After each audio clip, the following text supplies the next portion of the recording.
Gentleman from Alabama, Mr. Brooks, is recognized for an opening statement on the bill if he wishes to do so.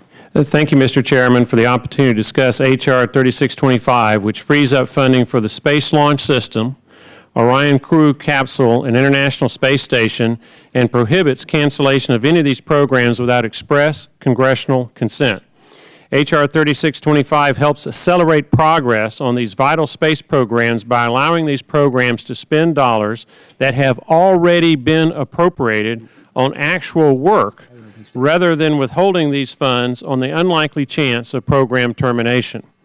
According to NASA, as of October 2013, SLS, Orion, and space station contractors are withholding $507 million in appropriated funding to cover potential termination costs should the federal government cancel these programs without cause. H.R. 3625 frees up that $507 million for productive work.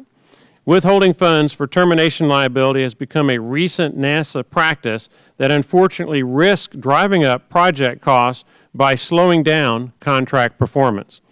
This contract performance delay, in turn, makes it even more likely that a program will ultimately be terminated. I believe it unwise to subject America's Space Launch System, Orion Crew Capsule, and International Space Station to these types of risk.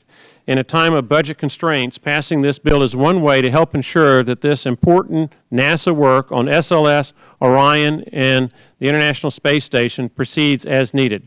Thank you, Mr. Chairman, and I yield back the balance of my time. Thank you, Mr.